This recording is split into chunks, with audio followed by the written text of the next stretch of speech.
I never expected to discover my husband's betrayal during what should have been a normal Sunday brunch. But there I was, frozen in my own hallway, listening to him plot with his parents about how to get his hands on my family's money.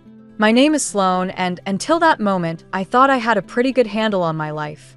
I'm a music teacher, married to Reed, who I thought was the love of my life, and mother to our amazing 3-year-old daughter, Lila. My parents built a comfortable life for themselves through hard work, and I've always been proud to follow their example of independence. She just needs the right push, Reed was saying in our living room, his voice carrying that smooth, confident tone he usually reserved for his sales pitches. If we can convince her to quit teaching, she'll have to rely more on her parents' support. I pressed myself against the wall, my heart pounding. Lila was upstairs taking her nap, and I'd just come back from checking on her when I heard them talking. "Darling, you're being too subtle," my mother-in-law Camille's voice dripped with honey-coated venom. "That salon chain her mother runs is worth millions. Sloan needs to understand that her little music teaching career is, well, beneath her potential." Beneath her potential? I mouthed silently, my hands clenching into fists. "It's not that simple," Reed sighed. "Sloan's stubborn about her independence. She gets that from her father." "Well, her father's not getting any younger," Grant, my father-in-law, chimed in. "And neither is her mother. Have you looked into their estate planning?" I felt sick. The conversation continued, but their voices became muffled by the blood rushing in my ears. 3 years of marriage, and I'd never heard Reed talk about me like this. Like I was some puzzle to be solved, a resource to be mined. The worst part? They were discussing my parents' money as if they were already dead. My mom, who still works 60-hour weeks at her salons because she loves what she does. My dad, who still tinkers with new tech innovations in his home office, more alive than ever in his retirement. I must have made some sound because the conversation in the living room suddenly stopped. Taking a deep breath, I straightened my shoulders and walked in, plastering on my best teacher smile, the one I use when catching students passing notes in class. "Hey everyone," I said, proud of how steady my voice sounded. "Having a nice chat?" Reed's face flickered with something. Guilt? Concern? Before settling into his usual charming smile. "Hey, babe. We were just talking about your career." "Oh." I picked up my coffee mug from the side table, needing something to do with my hands. "Anything interesting?" Camille jumped in, all perfectly manicured nails and practice concern. "Darling, we were just discussing how you could have so many more opportunities if you weren't tied down to teaching. With your family's resources." "My family's resources," I interrupted, taking a slow sip of my now cold coffee, "are exactly that. My family's." The room went quiet. Reed shifted in his seat, that familiar crease appearing between his eyebrows, the one that shows up when a sale isn't going his way. "Sloan," he started, but I cut him off with a look. "I think I need some air," I said, setting down my mug with a careful precision that belied the trembling in my hands. "Would you all mind watching Lila for a bit? I just need to clear my head." As I grabbed my keys and headed for the door, I caught my reflection in the hallway mirror. I looked exactly the same as I had this morning, but everything felt different. The woman staring back at me had just discovered that her marriage might be built on a foundation of lies, and she was already planning what to do about it. The week after I overheard Reed's conversation with his parents, I found myself sitting at my parents' dining table, watching my mother arrange flowers like nothing was wrong with the world. I hadn't told them about what I discovered yet. How do you tell your parents that their son-in-law sees them as a walking investment portfolio? "You're quieter than usual," Mom said, trimming a stem with practiced precision. "Is everything okay with Lila?" "Lila's perfect," I replied, managing a small smile. "She's with Reed at his parents' house." Mom's hands stilled for a moment. "Ah, Camille and Grant's." The way she said their names told me everything I needed to know about her opinion of my in-laws. I should have paid more attention to her instincts 3 years ago. "They're hosting a dinner tonight," I continued, tracing the wood grain of the table with my finger, "to discuss a new business venture." Dad looked up from his tablet, his engineer's mind already clicking into gear. "What kind of venture?" "I don't know yet, but they specifically requested that you and Mom come too." "Did they now?" Mom's voice had that edge to it, the same one she used when dealing with difficult suppliers for her salon chain. How interesting. The doorbell rang before I could respond. My stomach dropped when I saw Reed through the window, arriving early with his parents in tow. Lila wasn't with them. "Where's Lila?" I asked as soon as they entered. "The nanny's watching her," Reed answered smoothly, kissing my cheek. "We thought it would be better to discuss business, without distractions." I caught the look that passed between my parents. They'd always supported my decision to keep teaching after Lila was born, unlike Camille, who called it playing at having a career. Dinner was a masterclass in passive-aggressive warfare. Camille praised Mom's cooking while simultaneously suggesting she must be too busy with her little salons to cook often. Grant kept steering the conversation toward retirement planning, while Reed maintained his salesman's smile, watching everyone like he was waiting for the perfect moment to close a deal. "So," Reed finally said, setting down his wine glass, "we wanted to discuss an exciting opportunity. Here it comes, I thought. There's this amazing property development project," he continued. "Premium location, guaranteed returns. But we need initial investors." My father's expression didn't change, but I saw his hand tighten around his fork. "And you're bringing this to us because?" "Because family should help family," Camille jumped in. "And with your resources, it would be such a shame not to." "Our resources," my mother interrupted, "are already allocated to expanding the salon chain. We're opening 3 new locations next month." I watched Reed's face fall slightly before he recovered. "But surely some diversification would be wise? Marlo, your business is successful, but property development could provide much better returns." "Better returns than the business I built from nothing?" Mom's voice could have frozen hell. "The business that put Sloan through college debt-free?" "That's not what Reed meant," Camille said quickly. "We just think." "I know exactly what you think," I cut in, surprising myself with how calm I sounded. "You think my parents' money is your safety net. You think my mother's business is just a stepping stone to something better. You think I should quit my job and let my husband handle the finances." The room went dead silent. Reed stared at me, his charm cracking to reveal something darker underneath. "Have you been eavesdropping on private conversations?" "Private conversations about my family's money?" I stood up, my chair scraping against the floor. "Yes, I heard everything last Sunday. And I've been watching you ever since, waiting to see if you'd come clean. Instead, you brought your parents here to help you pitch this scheme." "Sloan," Reed started, but my father cut him off. "I think it's time for you all to leave," Dad said quietly. His calm tone carried more weight than any shout. As they left, Reed lingered in the doorway. "We'll talk about this at home." "No," I replied. "We won't, because I'm staying here tonight, with my daughter. You can't just watch me." After they left, I sat between my parents on the couch, feeling like a kid again. Except this time, the monster wasn't under my bed. It was wearing my wedding ring. "I'm so sorry," I whispered. Mom squeezed my hand. "Don't be sorry. Be smart." And in that moment, I knew exactly what I needed to do next. I never meant to become a detective in my own marriage, but there I was at midnight, scrolling through Reed's laptop while he slept upstairs. The house was silent except for the hum of the heating system and my racing heart. What started as a gut feeling led me to his email. The password was still Lila's birthday, something that should have been sweet but now felt like another manipulation. My hands trembled as I clicked through folder after folder, each one revealing another piece of the puzzle I wished I'd never started solving. "Oh God," I whispered, staring at a bank statement. The numbers didn't lie. Reed had been hemorrhaging money for months. Failed investments, hidden credit cards, loans I never knew about. But what made my stomach turn was an email thread with his parents about accessing Marlo's business accounts. The floor creaked behind me. "Find what you're looking for?"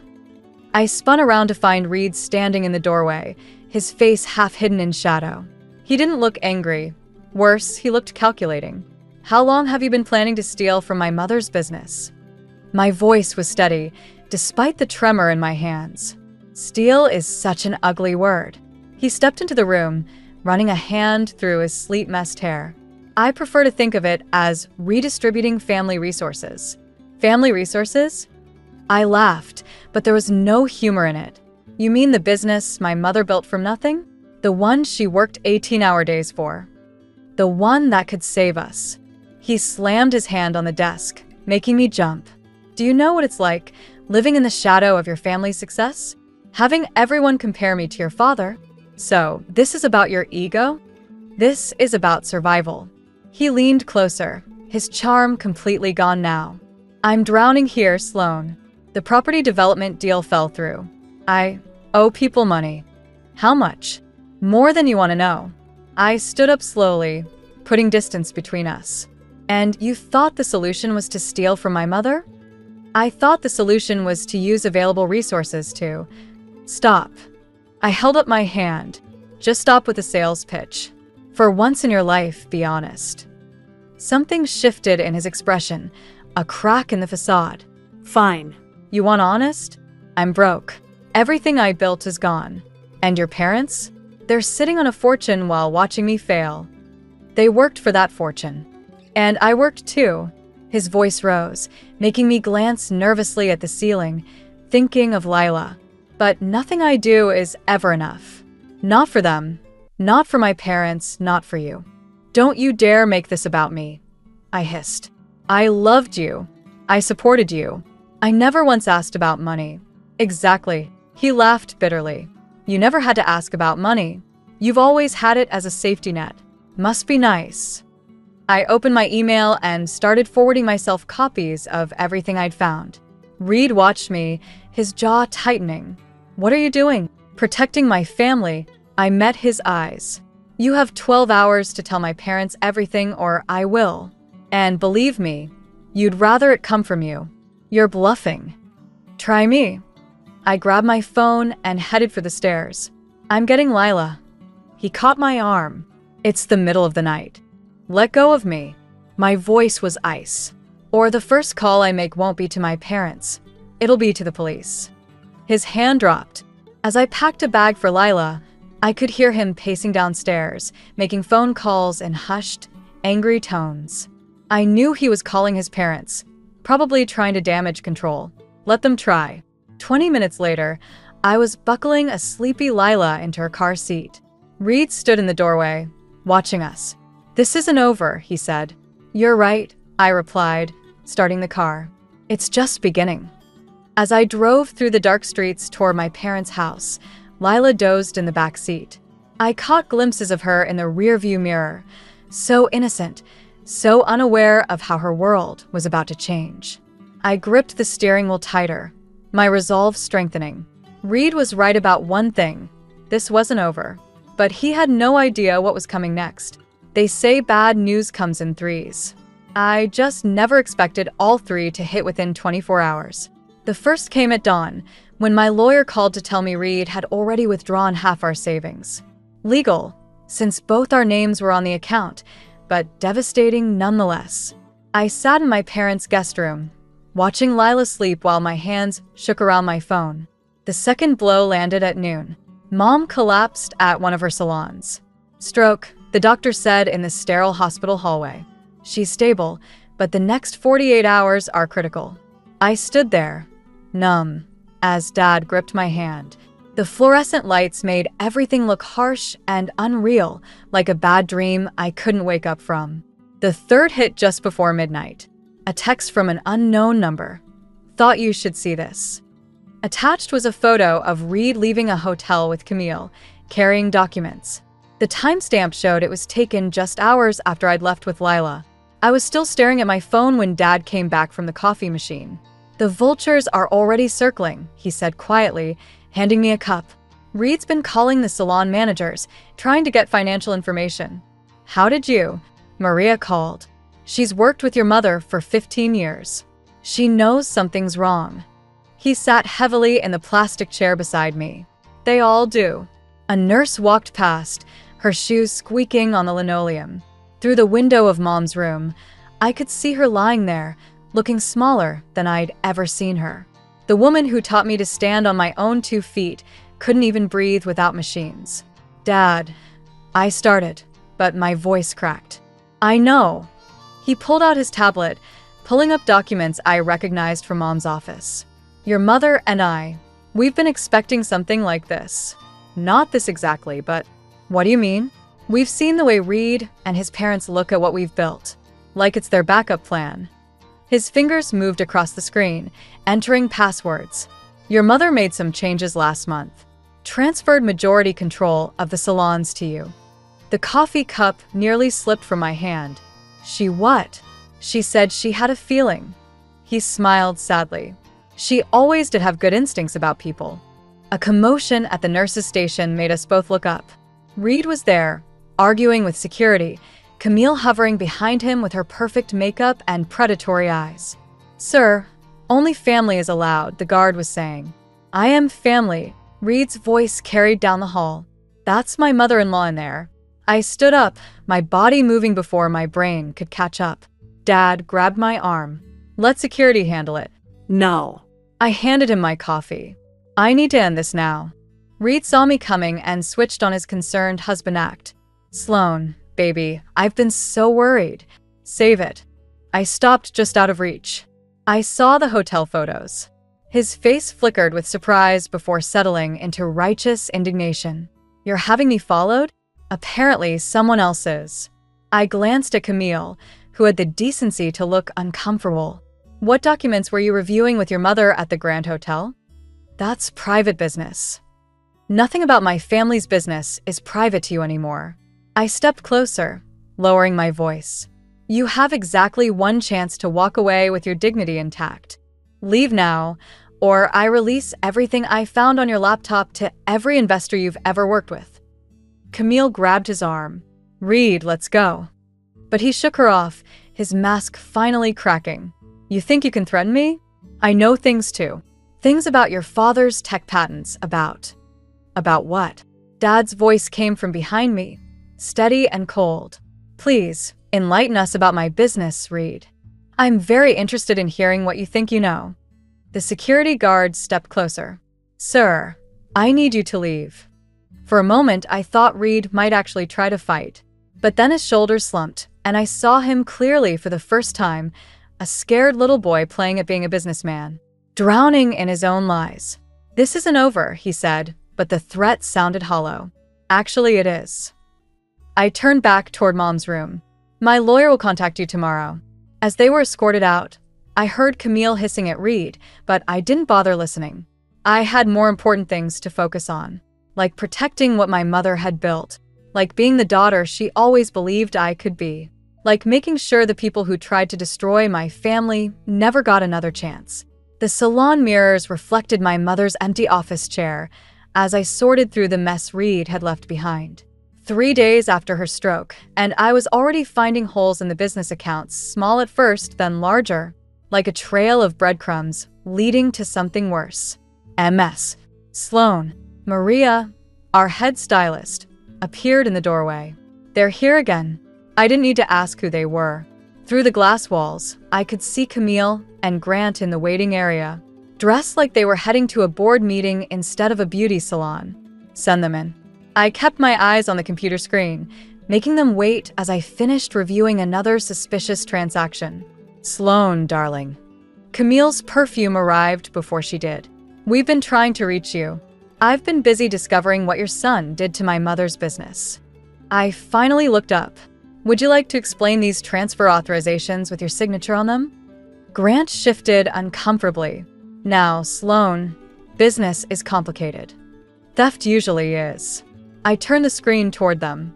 Did you think no one would notice? That my mother would just write it off as a family favor?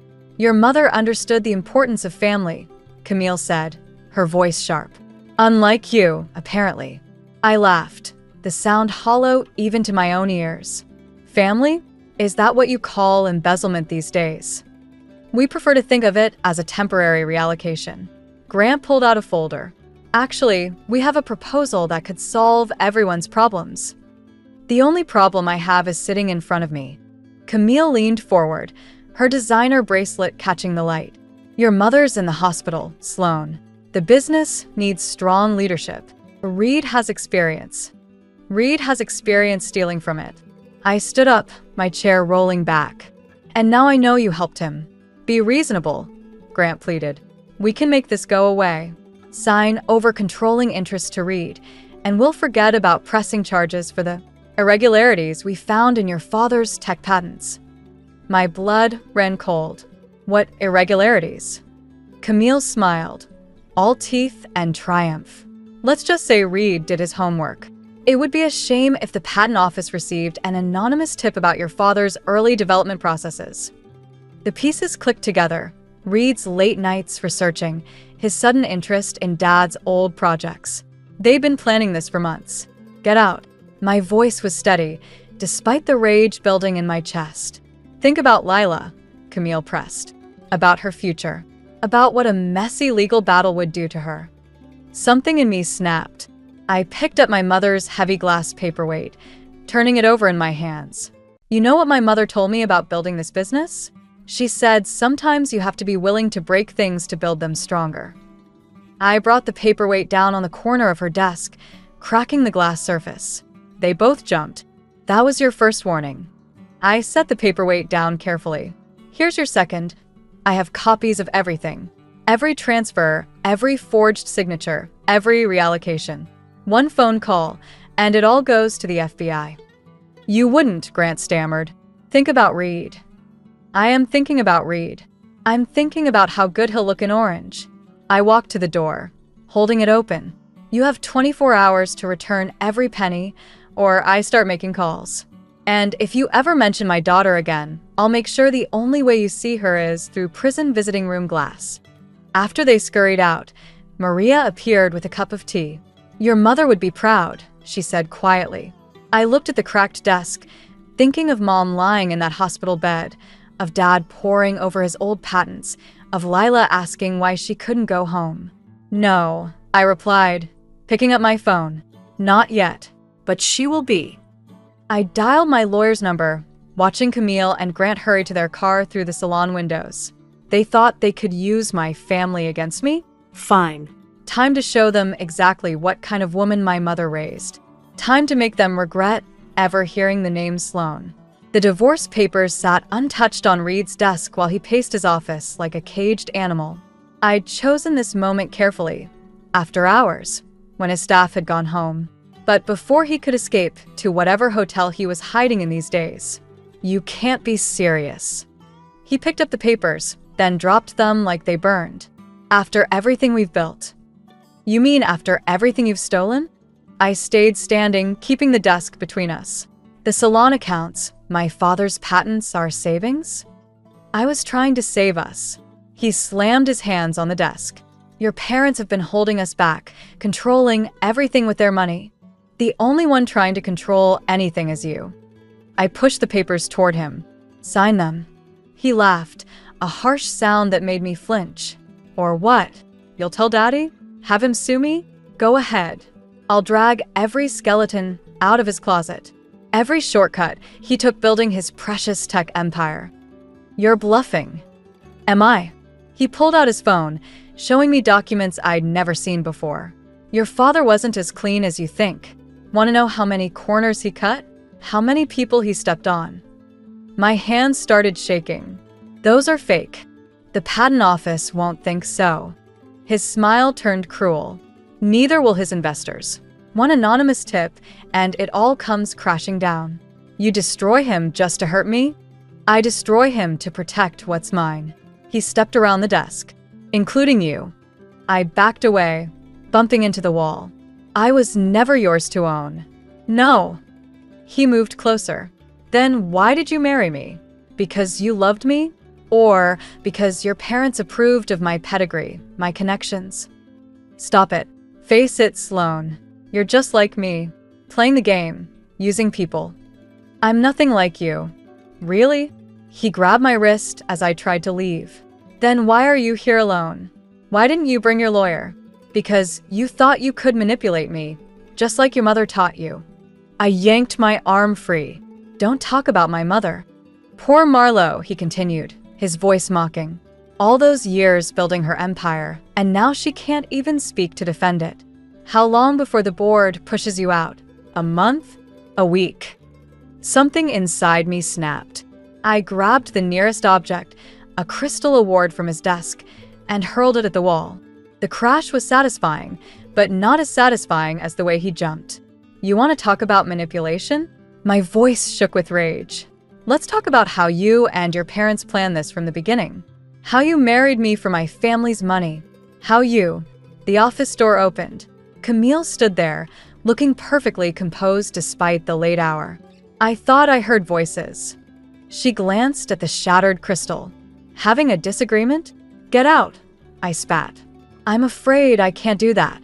She held up her phone. Not when I have such interesting security footage of you assaulting my son. My blood ran cold. What? You throwing things, threatening him. She clicked her tongue. Not very maternal behavior.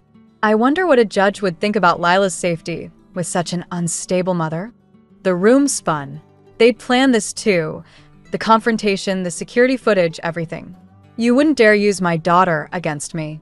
Try us. Reed's voice was soft, dangerous. Sign over your controlling interest in the salons, and we forget this happened. Fight us, and you'll lose everything. The business, your father's reputation, and Lila. I looked between them, mother and son, so alike in their calculated cruelty.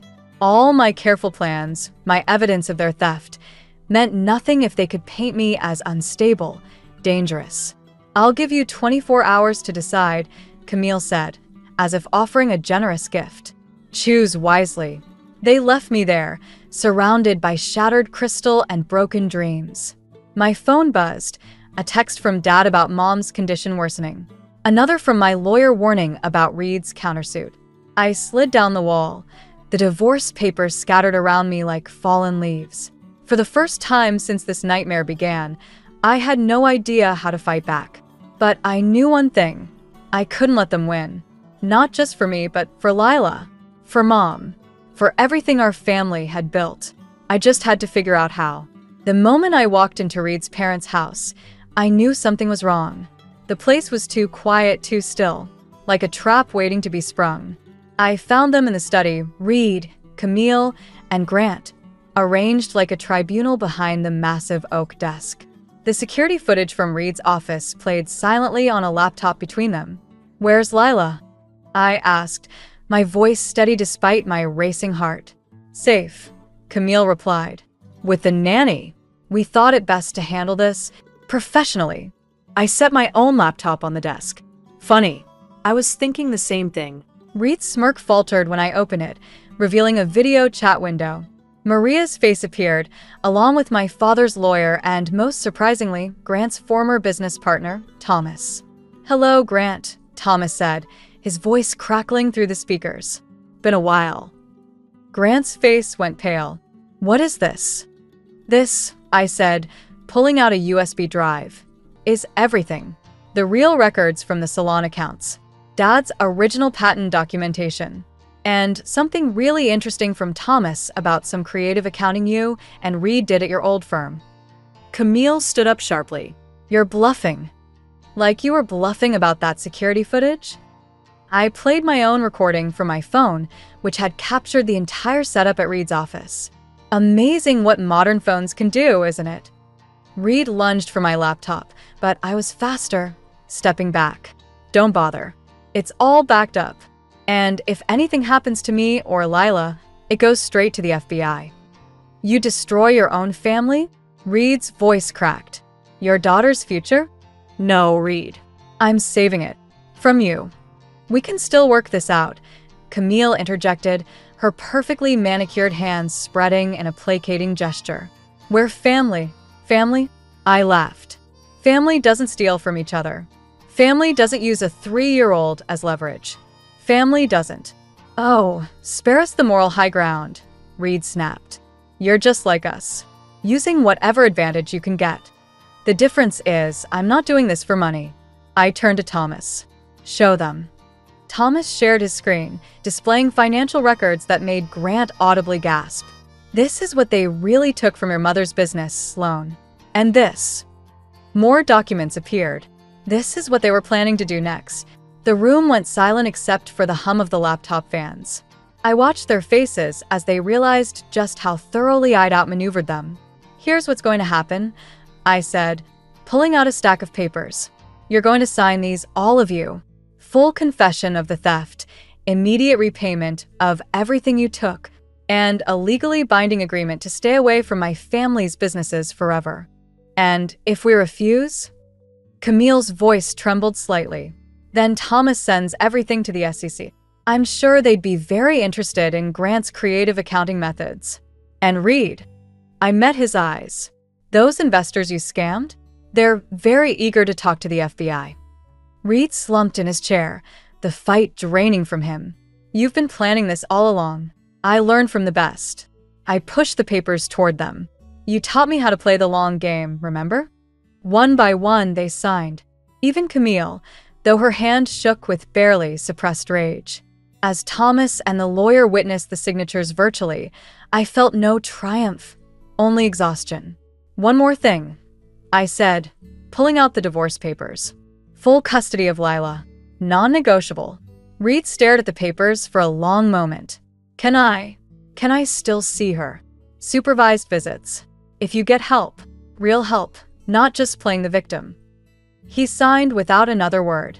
As I packed up my laptop, Grant spoke for the first time. "What happens now?" I paused at the door. Now?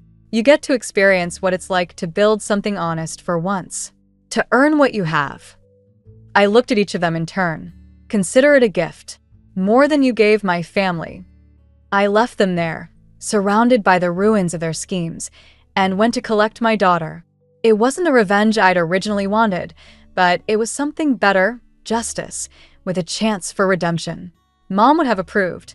6 months later, I stood in my mother's renovated office, watching the sunset paint the salon windows gold.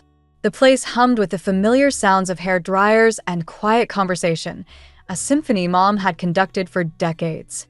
"MS. Sloan." Maria appeared in the doorway. "Your 4 o'clock is here." I checked my watch, surprised. "Send him in." Reed looked different, thinner, less polished. The designer suits were gone, replaced by a simple button-down and jeans. He carried a thick folder and something else I couldn't quite see. "Thanks for meeting me," he said, hovering in the doorway like a stranger, which I supposed he now was. "Lila's excited about the zoo tomorrow," I offered, keeping things neutral. The supervised visits had been going well, better than I'd expected. He nodded, then placed the folder on my desk. "I've been doing some research about small business loans, specifically for salon expansions. There's a program that could help with those 3 new locations you're planning." I stared at him. "Why?" "Because I owe you. More than money." He shifted uncomfortably. "I've been working with a financial advisor, helping other people avoid the mistakes I made. It's good work. Honest work." "And your parents?" "Haven't spoken to them since the divorce. They're in Florida now, trying to rebuild with what's left." He paused. "I'm not asking for forgiveness, Sloan. Just a chance to do something right for once." I opened the folder, scanning the carefully organized documents. The research was thorough, professional, exactly what the business needed. "Why now?" "Because Lila asked me something at our last visit." He pulled out what he'd been holding, a framed photo of Mom cutting the ribbon at her first salon opening. "She wanted to know if her grandmother was a superhero because of how you talk about her." My throat tightened. "What did you tell her?" I told her the truth, that her grandmother built something amazing, and that her mother is even stronger for protecting it. He set the photo on my desk. "I found this in my parents' storage. Thought it belonged here instead." I picked up the photo, remembering that day. I'd been 12, watching Mom shine with pride as she built her dream from nothing, just like I was doing now. "The loan program," I said finally. "Is it legitimate?" "Completely. I'll send all the information to your lawyer first. No strings, no involvement from me unless you want it." I studied him, this new version of Reed, humbled but somehow more real than the polished salesman I'd married. "I'll think about it." He turned to leave, then stopped. You know what the hardest part was? Realizing I had everything I needed already. A family, a home, love. I just couldn't see it through my own greed.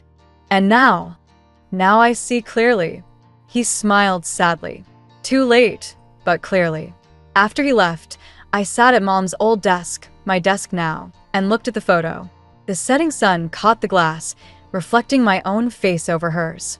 Different women, different battles, same determination. My phone buzzed with a text from Dad. Mom squeezed my hand today. Doctors say it's a good sign. I smiled, touching the frame gently. Maybe Reed wasn't the only one getting a second chance. Maria knocked softly. The staff meeting's ready. We're discussing the expansion plans. I stood, straightening my jacket. Actually, I have some new information to share about that. From Reed's proposal? Maybe. I picked up the folder. But this time, we'll do it our way. The right way.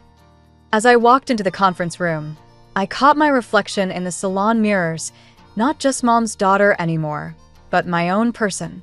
Someone who could protect what mattered while still leaving room for growth, for change, for redemption. Even for those who might not deserve it.